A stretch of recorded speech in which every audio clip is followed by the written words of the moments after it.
Yo, what's up YouTube? This is Gresnick and welcome back to another amazing reaction video. So today we're reacting to TheAMaazing. You're an adult in I was about to say 2016. You're an adult in 2026. Now what? Now get ready for a bunch of bullshit if you live in America. Honestly, most places. So, as always, like and subscribe to TheAMaazing. And myself. Comment down below anything you'd like me to react to, or just to say something. Let's get into the video. One day, a friend of mine shared with me a fact that immediately gave me osteoarthritis. Now that 2025 is over, everybody born in 2007 is officially an adult. Yeah, I know. Yep, horrified.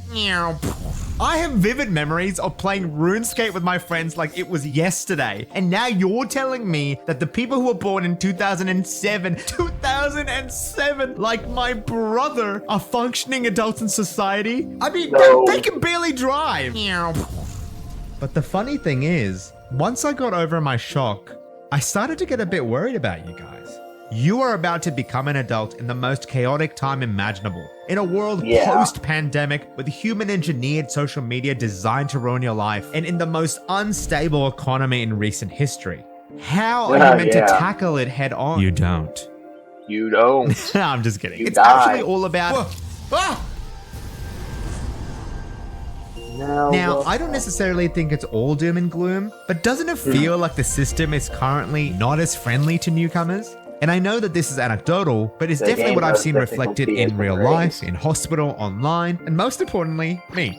Nowadays, I feel like I put in multiple hours of overtime, volunteer for extra days at work, and struggle constantly just to scrape by. To me, it's like a never-ending cycle of watching money number go up, only to have random BS make money number and my feelings go down. And that's probably why I like games like Stardew Valley, where you can just watch money number go up endlessly.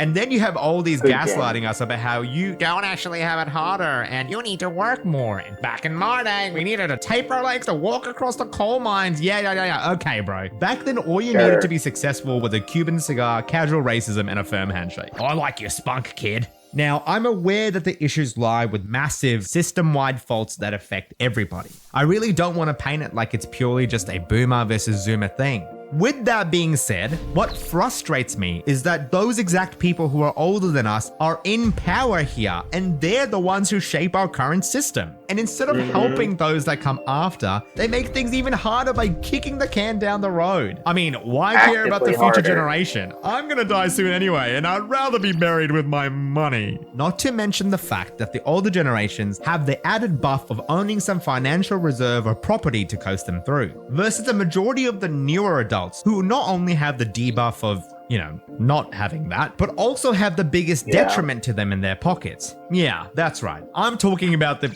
Oh, I'm so sorry about that. Oh, this is kind of cute. Okay, here you go. It's your phone. Oh, what the hell, man? I needed that. Yeah, but you know what else you need? One of the best browsers available today, Opera. That's right. It's an Opera sponsor. I use Opera. Okay, this is the one sponsor. If anybody has, I actively go, yeah, use Opera. It's really good. It makes my computer run much better. So yeah, use his code or his link in his description to not only support him, but just to get a better browser than what you're already using. Unless if you're already using Opera. Description or the pinned comment below. You can download Opera right now. I cannot thank Opera enough for supporting me for all these months throughout my channel. Please make sure to check out Opera 1R3. Now, speaking about phones, I'm sure you've heard people say phones are bad countless times. But they may actually be onto something, because firstly, being able to take photos or videos of you at the drop of a hat, ultimately very good for individual documentation purposes, but rough if you happen to be in middle school. I remember my middle school and high school experience, unfortunately, and I speak for all of us in the fact that this is an extremely embarrassing time for everybody. I was busy trying to grow up, and I was doing and saying stupid things to test boundaries, and look, I'd be more than happy to leave it all in the past. until, you know, I make videos about it.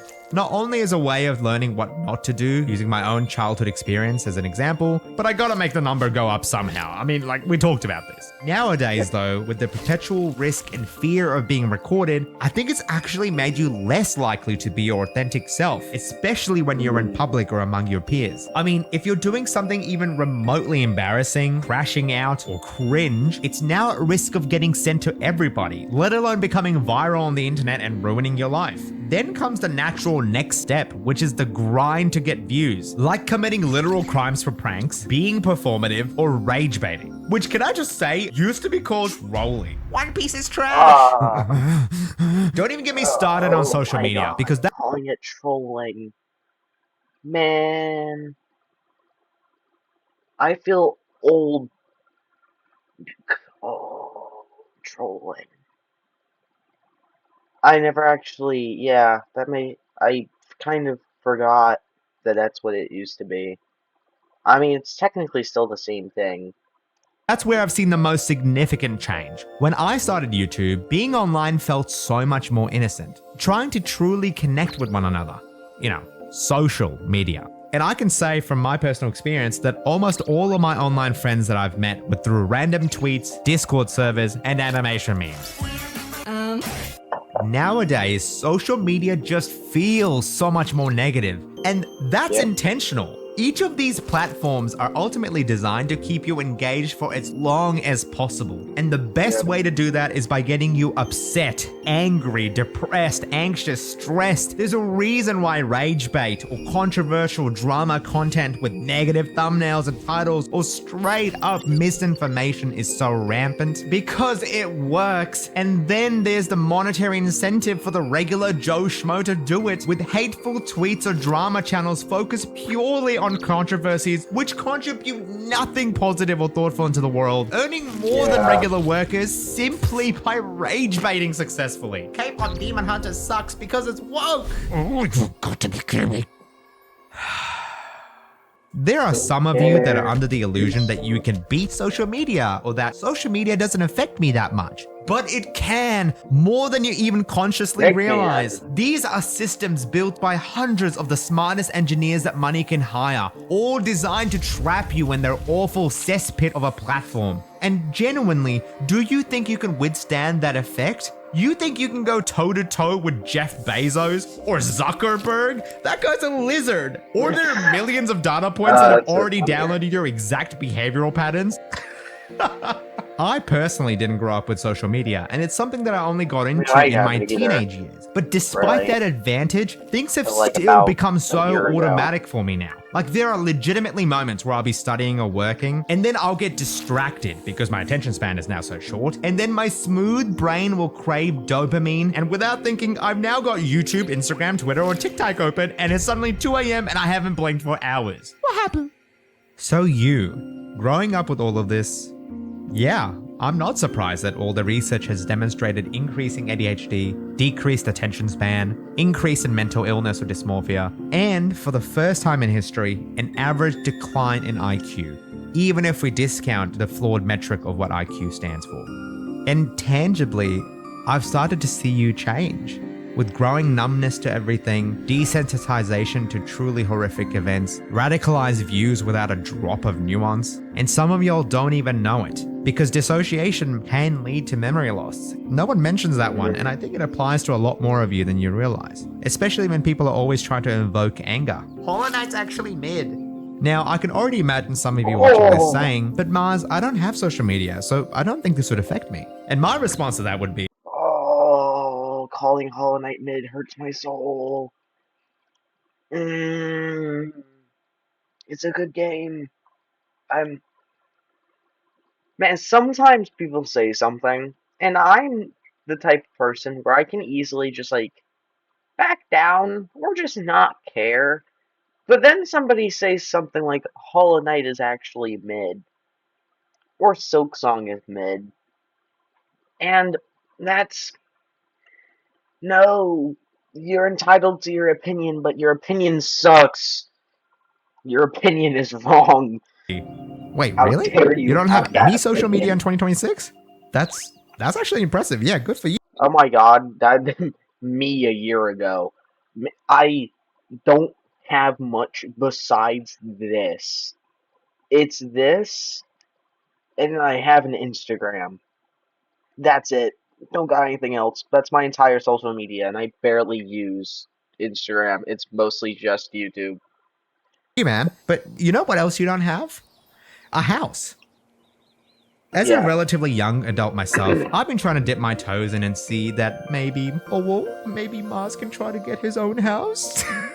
I mean, that's just what you do in life, right? Go to university, check. Get married, check. Buy a house, and it's $2 million.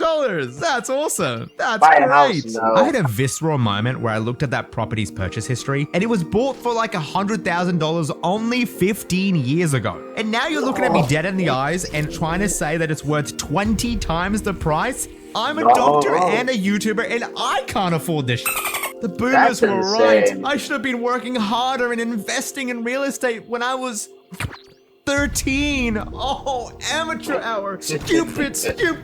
Even if you're not looking to buy and are just looking to rent somewhere, it is still terrible. I'm currently moving to a new city, and as I was looking for a place to rent, all of the places around me are a minimum $1,000 per week. What the absolute is up with that? That's $52,000 a year. Just for a point of comparison, the annual salary of a brand new doctor over here is approximately $92,000 depending on the state. So more than half of your income as a junior doctor now is going into literally having a roof over your head, not even including water, electricity, fuel, and food. I genuinely feel so bad for you guys because you're just surviving at this point, and no one even listens to you because TikTok exists. Even outside of that, you factor in jobs that now pay less, companies not hiring but putting up applications anyway to look better for investors, the fact that groceries are getting more expensive by the day, the policies for trading are so haywire that the common people are suffering. I mean, I am not surprised at all that this started to perpetuate more and more negativity. In an environment like this, everybody becomes more hostile, unkind, and we lose our collective empathy here.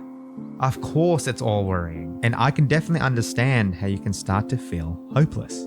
And again, I want to stress that although young adults may feel the brunt of this, I do think it's a universal problem.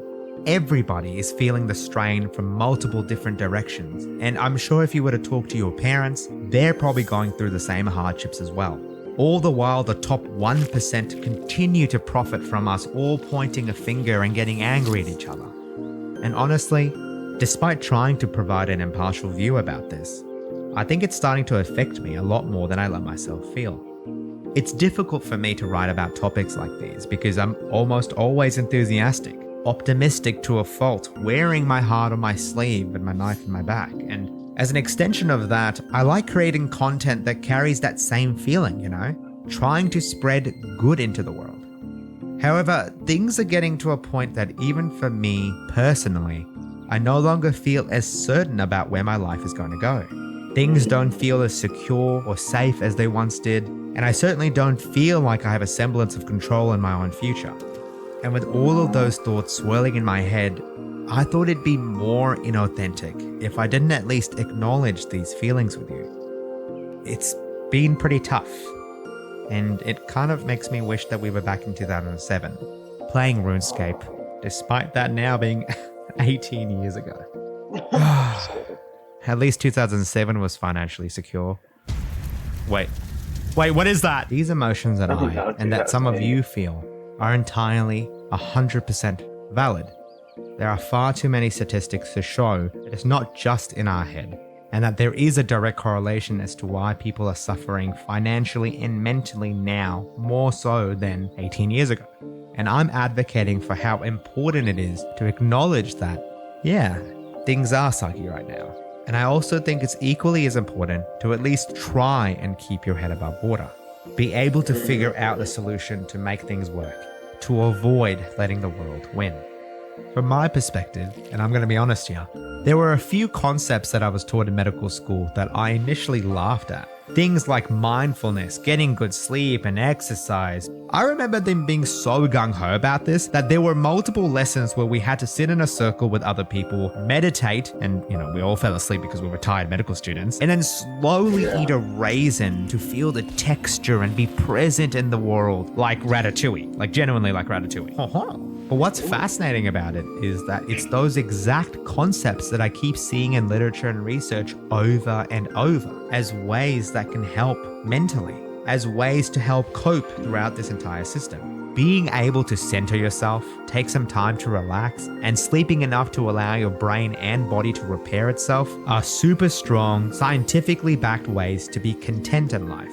And as repetitive as it may have been in my life, I've been trying really hard to prioritize that. Everyone keeps talking about journaling and writing down everything that you're grateful for, and I just do a baby version of that, where every night I journal 3 small things that I was grateful for that day, and 1 thing that I would aim to improve for in the future.